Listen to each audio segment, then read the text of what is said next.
Hi everybody, this is your reading for Monday the 7th of May. Thanks for joining me. I'm using the Cosmic Tarot for this reading. Let's have a look at what's coming up for you today and what energy you'll be working with. So we have the Prince of Cups, the Ace of Swords, and the Nine of Pentacles.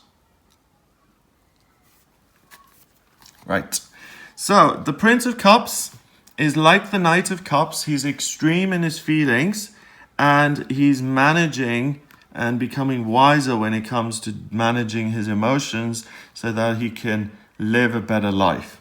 At the moment, he's got a bit of a problem because if he goes to the store and someone gives him the wrong thing, then he totally flips and this inner Scorpio comes out and he starts yelling at the shopkeeper and he can be really nasty and unpleasant. And then when he falls in love or becomes infatuated with someone, he becomes totally obsessed and calls them every 5 minutes and sends flowers and just overwhelms them with affection and love and attention. So much so that the other person may become a little bit frightened by the level of intensity. So the Prince of Cups is really, he is totally connected with his feelings.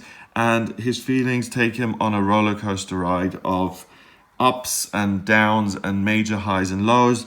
And he's constantly just stuck in his feelings and his feelings run his life for him. So there's not a lot going on in terms of planning ahead, but there's a lot of living in the now and there's a lot of kind of being in touch with your own feelings. This snake here winding its way up to the top and then lighting up, I think that's kind of representative of wisdom. So the snake is the snakes representing wisdom themselves in the tarot is making its way up the rod, and when it gets to the top, things light up and it's a sense of enlightenment. So he's got a little spark of enlightenment, but it's really more about managing his... So intellectually, he's fine and he's capable, but it's about the emotional reactivity or intensity or level of emotional depth. That's the problem, and that's what he's coming to grips with. Okay, so the court cards and the minor arcana cards, they represent people or they represent temporary circumstances. So there could be someone in your life today who really is all over the place in terms of how he feels about you. Either he's madly or she is madly in love with you, or maybe there's someone who you've insulted and turned against you. In the middle here, we have the Ace of Swords. The Ace of Swords is a gift from the universe. It's really delivering this energy very, very strongly. Swords is ideas, intellect, making decisions, making good decisions, being able to separate things and to separate the good from the bad, to communicate, to initiate new projects, to think clearly and to focus, to communicate very well and to come to terms, to put an end to things, a sense of fairness, justice, all of those things are associated with the Ace of Swords. Finally, we have the Nine of Pentacles. And this is a woman who's wealthy and prosperous and abundant because she's self-disciplined and she's worked hard.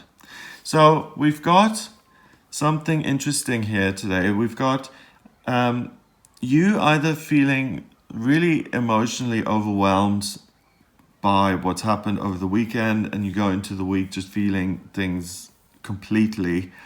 But what happens is that when you get to work, or if you're retired, when you start working, you really forget about the emotional stuff for a little bit and you use your intellect and your enlightened kind of mind. This ball of light is the same as that ball of light. It's just enlarged here. So you can use that to really succeed at work and to leave your emotions behind and to really have a very productive and successful day in terms of the work that you're doing. And you can come home in the evening and everything's wonderful and glorious because you've worked hard and you've done well. On the other hand, we've got a situation where there's someone who's working very well and successfully and who's focused on what they have to offer and what they have to share.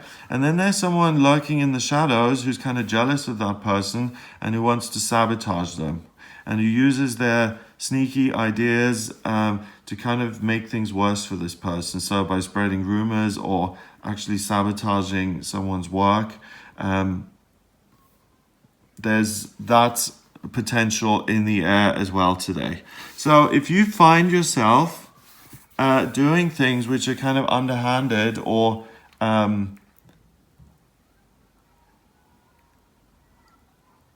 designed to take someone down, and you feel you're super justified, then you've fallen for it. You've fallen for the trap of the day, because that's the worst case scenario that you can fall into.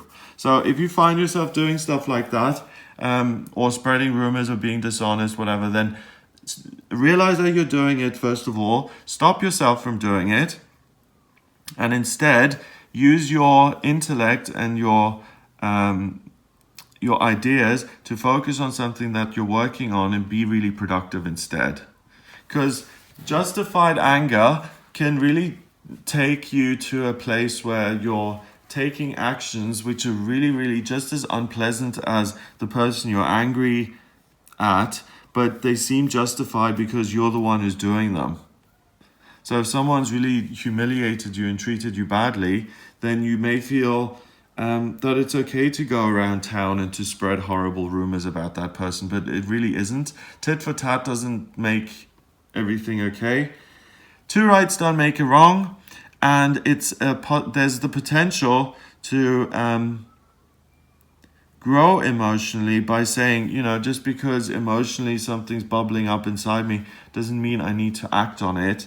And every time you do that, you become wiser and you make your way to becoming the King of Cups, which means that you're loving and you're generous and you're kind, and that you're not overly reactive, and that you can stay in a place that you can keep your heart open even when you're going through difficult situations, and not become vicious and reactive. So by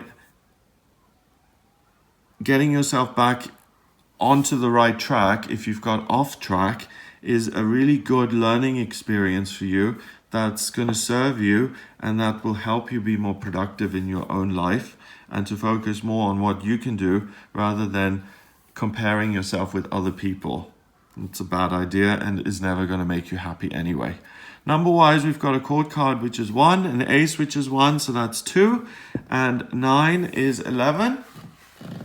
11 is the master number of service.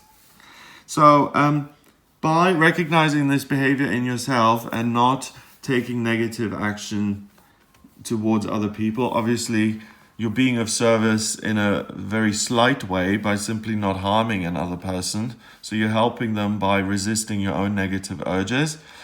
And also by growing emotionally, you're helping other people and you're being of service to other people who struggle with the same thing. And you can demonstrate that, just because someone provokes you, you don't have to get into a fight. You've always got a choice. And you can determine your own behavior regardless of how low someone else is willing to sink.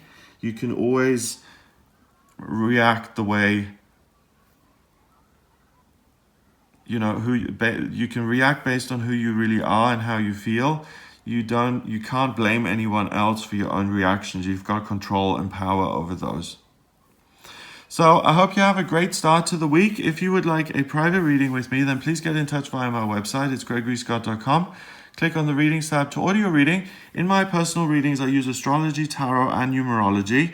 The astrology chart I draw up by using your place of birth, date of birth, and time of birth. And it really gives me a blueprint of your soul. It shows me where you've been in past lifetimes, what you've come into this lifetime for, so what your life purpose is, vocationally what your aptitudes are, what's destined for you in love and health, money, romance, family, and living situation, what's coming up in each one of those areas of your life, and I can also answer your specific questions that you may have. So if you are interested, then please do visit the website. Please remember to subscribe to this YouTube channel, and I'll speak to you tomorrow.